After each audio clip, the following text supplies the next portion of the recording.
तमाम ताजा खबरें पाने के लिए सब्सक्राइब करें हमारा चैनल, बेल आइकन दबाना ना भूलें। देखते रहे हरियाणवी बोली एक्सप्रेस।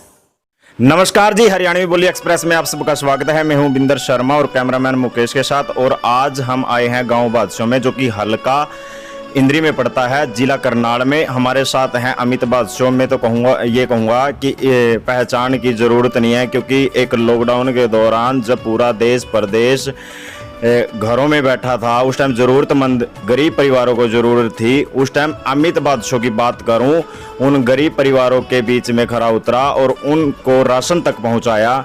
और 15,000 की जो डीसी साहब ने मुहिम चलाई थी, उनसे भी जुड़ा और इंद्री में भी परिवारों को गोद लिया। और अपने गांव की बात करें, जो भट्ठे पे रहते हैं कुछ गरीब परिवार, असहाय परिवार, जिनको राशन पहुंचाया। मैं लिंक है जो वो नीचे डाल दूंगा, आप उस पिछली वीडियो है जो लॉकडाउन के दौरान की, वो जरूर देखें कि किस प्रकार से एक समाज सेवी अमित बादशाह ने गरीब परिवार और असहाय परिवारों की मदद की। तो एक तरफ तो कोरोना महामारी ने झगड़ कर रखा है। मैं तमाम लोगों से, तमाम भाइयों से यही अपील करूंगा कि आप इस वीडियो को जितना हो सके उतना शेयर करें। और समाज सेवी हमारे साथ बैठे हुए हैं। अमित बादशाह की बात करूं, जिन्होंने गरीब परिवारों और जरूरतमंद परिवारों को गोद लिया। और इनके जो राजनीति की बात करें, आज जो सरपंची के जो चुनाव आने वाले हैं, आने वाले समय में इन्होंने बैनर पोस्टर भी मैंने देखा है सोशल मीडिया पे भाई के। आज इसलिए आया हूं क्योंकि आखिर कारण क्या रहा कि राजनीति में क्यों उतरे अमित बादशाह। हाँ जी, नमस्कार जी। नमस्कार। अमित बादशाह ही आप पोस्टर पे लगाते हो? हाँ जी, हाँ जी। अपने नाम के पीछे गांव का नाम जरूरी? हाँ जी, गांव का। तो कारण क्या रहा कि आप राजनीति में आए? सबसे पहले तो मैं अपने देशवासियों, प्रदेशवासियों को 15 अगस्त स्वतंत्रता दिवस की बधाई देना चाहूँगा।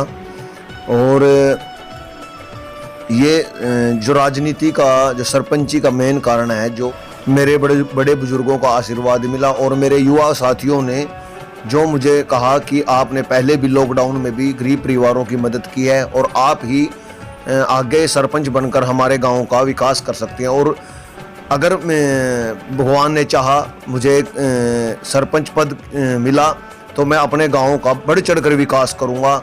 उसको एक आधुनिक तकनीक से इसका विकास करूंगा। जो मैंने पीछे मंत्री जी के साथ, एमएलए साहब के साथ, इस में सब कुछ जो सीखा है भी, कैसे गरीब परिवारों की मदद की जाती है, कैसे असहाय लोगों की मदद की जाती है, कैसे अपने गांव का विकास किया जाता है। मुझे बहुत कुछ सीखने को मिला भी, जैसे कैसे अपने हलके का विकास होता है, कैसे अपने गांव का विकास होता है। वही मेरे दिल में है कि मैं अपने गांव का विकास करूं, अपने हलके का विकास करूं। सबसे पहले तो आदमी अपने घर की सफाई करता है, जैसे मैं अपने गांव का विकास करूंगा। मैं चाहता हूं कि मेरे गांव वालों ने मुझे कहा कि आप सरपंच पद के उम्मीदवार बनो। अगर उन्होंने मुझे चाहा, उन्होंने मुझे सरपंच बनाया, तो मैं बढ़ चढ़कर अपने गाँव का विकास करूँगा और इसे एक निर्मल गाँव के रूप में चमकाऊँगा। देखो, ये तो बहुत बड़ी बात कही आज अमित बादशाह ने, चहुमुखी विकास, यानी पूरे गांव का विकास। मैं अगर 5 साल के लिए सरपंच रहता हूं तो पूरे 5 साल में चहुमुखी विकास करूंगा, अपने गांव को आगे, बहुत आगे ले जाऊंगा। बहुत बड़ी सोच है। मैं तमाम उन लोगों से यही अपील करूंगा, खासकर मातृशक्ति से, उन माताओं बहनों से, क्योंकि आपके गाँव का बेटा है और एक किसान बेटा है, जमीन से जुड़ा व्यक्ति है, कि किस प्रकार के व्यक्ति को आप लोगों को चुनना है, किसको नहीं चुनना है। क्योंकि आज जो लॉकडाउन की बात करूं, गरीब परिवार, असहाय परिवारों को जब जरूरत थी, वैसे तो बैनर पोस्टर पे मैंने काफ़ी देखे हैं, समाज सेवी लिखवा तो लेते हैं, लेकिन समाज सेवा में खरे नहीं उतरते। बड़ा मतलब दुख हुआ, क्योंकि मैंने कवरेज की है, करनाल जिले की बात करूँ, इंद्री की बात करूँ, या हल्के की बात करूं, या नीलोखेड़ी की बात करूं, या कुरुक्षेत्र जिले की बात करूं, तो मैंने कहीं भी समाज सेवी ऐसा नहीं देखा जो लॉकडाउन के दौरान कि एक फ़ोन कॉल से कहीं चला जाए, गरीब परिवार, असहाय परिवार की मदद कर सके। बात करूं अमित बादशाह की, एक फ़ोन कॉल आती है कि एक तो डीसी साहब की मुहिम से जुड़ना है, वहाँ पर 15,000 रुपये अपनी इनकम से देते हैं, सहयोग देते हैं, गरीब परिवार, असहाय परिवारों को गोद लेते हैं इंद्री हल्के से। और दूसरी बात, बड़ी बात जो गांव बादशाह की बात करें, झुग्गी झोपड़ियों में रहते हैं, लिंक है जो मैं नीचे डाल दूंगा यूट्यूब के, आप वो भी लिंक ध्यान से देखना किस प्रकार से उन गरीब परिवार असहाय परिवार को गोद लेते हैं। और मैं अमित जी एक बात और जानना चाहूँगा, जैसे आपके गाँव की बात करें, गलियाँ हैं, सड़कें हैं, मैंने कुछ देखने को मिला है, पानी भरा हुआ है, तो क्या कुछ लगता है विकास की कमी पाई गई है कुछ? हाँ, विकास की कमी है, काम नहीं हुआ गांव में।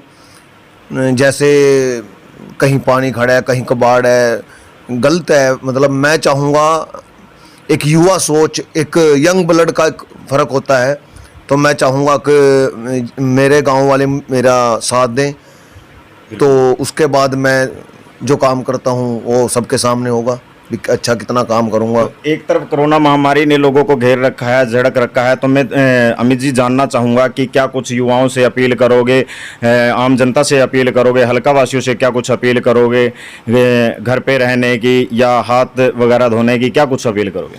मैं हल्का वासियों से, अपने ग्राम वासियों से यही अपील करूँगा कि 2 गज की दूरी बनाए रखें, मास्क डाल के रखें, कहीं भी जाना हो, ज़रूरी काम हो तो मास्क डाल के हाथ सैनिटाइज करके जाएं, और केवल अपने ज़रूरी काम के लिए ही कहीं जाएं। और जो गरीब परिवार है, असहाय परिवार हैं, उनकी मदद करें। जो गांव में गंदगी है, शहर में गंदगी है, उसे साफ़ करने का काम करें, साफ़ सफाई पर भी विशेष ध्यान रखें। अपने गाँव है जो बादशाह, आप अमित बादशाह लगाते हो खासकर, कारण क्या है कि अमित बादशाह क्यों लगाते हो? कोई सिंग लगाता है, सरनेम लगाता है, तो कारण क्या रहा? मेरा मेन कारण यही है कि मैं जाति विशेष को, जातिवाद को ज़्यादा विशेष महत्व नहीं देता, और मैं अपने गांव से जुड़ा हूँ, अपनी मातृभूमि से, अपने गांव से बहुत प्यार करता हूँ मैं, इसलिए मैं अपने नाम के पीछे अपने गांव का नाम लगाता हूँ। और मैं भी अपने गांव वाले जो मेरे गांव के लड़के हैं, युवा हैं, उनको भी अपील करूँगा भाई अपने गांव के पीछे, अपने नाम के पीछे अपने गांव का नाम लगाएं, उससे अपने गांव की पहचान बनेगी और हमारा गांव आगे की तरफ बढ़ेगा। दूसरा, आप साफ सफाई के बारे में कुछ बता रहे थे कि गांव में मतलब मैंने देखा है आपकी जो सड़क है वहाँ पर पानी इकट्ठा हुआ है, बरसात का पानी है, तो क्या कुछ कहोगे सफाई के मामले में? सफाई, जैसे हमारा मेन मकसद साफ सफाई रखना होना चाहिए। जैसे प्रधानमंत्री जी ने उन्होंने कहा, स्वच्छ भारत अभियान चलाया था पीछे। स्वच्छ, हम अपने शहर को, अपने गांव को, अपने घर को स्वच्छ रखेंगे, साफ रखेंगे, सुंदर रखेंगे, तो हम बीमारी से भी बचे रहेंगे, महामारी से भी बचे रहेंगे। और आगे जैसे डेंगू फैल रहा है, ये बीमारियां फैल रही हैं, इनसे बचे रहेंगे। मेरा विशेष ध्यान सफाई पर ही रहता है, और सफाई ही पर ही मैं विशेष, अगर मेरे गाँव वासियों ने मुझे चुना तो मेरा विशेष ध्यान सफाई पे ही रहेगा। अच्छा, बात करें अमित जी, एक मतलब जो हॉस्पिटल है आपके गांव में, बहुत ही छोटा हॉस्पिटल है, जो गर्भवती महिलाएं हैं वो जैसे नीलोखेड़ी हो गया, इंद्री है, वहाँ पर जाती हैं, तो उसकी क्या सुविधा मिल पाएगी आपके बनने के बाद? अब मेरी एक कोशिश रहेगी भी मैं जैसे इस हॉस्पिटल को बड़ा करूं, बड़ा करवाने की कोशिश करूं। मैं अपने विधायक जी से बात करके अपने भी इसको बड़ा कराने की कोशिश करूं। जो मेरे गांव की गर्भवती महिलाएं हैं वो यहाँ से नीलोखेड़ी जाती हैं, इंद्री जाती हैं, उन्हें बहुत परेशानी होती है, उनको यहाँ सारी सुविधाएं मिले, ऐसी कोशिश करूँगा मैं। अच्छा, एक तरफ सरकार का जो नारा है बेटी बचाओ बेटी पढ़ाओ, तो वहाँ पर मतलब कहीं समाज सेवी देखे हैं मैंने, मतलब कन्यादान करते हैं, बेटियों की शादी करवाते हैं, तो क्या कुछ रहेगा आपका गांव के प्रति, उन बेटियों के प्रति, उन गरीब परिवारों के प्रति? मेरा एक मेन मकसद ये भी रहेगा भी जैसे गांव में गरीब कन्याएं हैं, उनकी शादियों में कन्यादान की एक पॉलिसी लाना।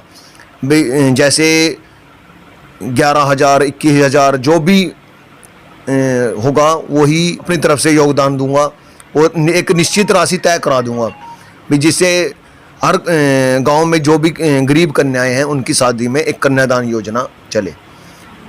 बहुत बड़ी बात जो अमित बादशाह ने कही कि जो गरीब परिवार की महिलाएं हैं, बेटियां हैं, बच्ची हैं, तो उनकी शादी में बढ़ चढ़कर योगदान देंगे, सहयोग राशि देंगे, कन्यादान देंगे। और बात करें हॉस्पिटल है जो बहुत छोटा हॉस्पिटल है, जहां पर महिलाओं को दिक्कत आती है क्योंकि गरीब परिवार हैं, उनके पास साधन भी नहीं है। जो नीलोखेड़ी की बात करें या इंद्री की बात करें या बादशाह की बात करें, बादशाह तो फिलहाल महिला के लिए कोई समाधान है, लेकिन नीलोखेड़ी में तो है फिलहाल, लेकिन बादशाह गाँव की बात करें वहाँ नहीं है।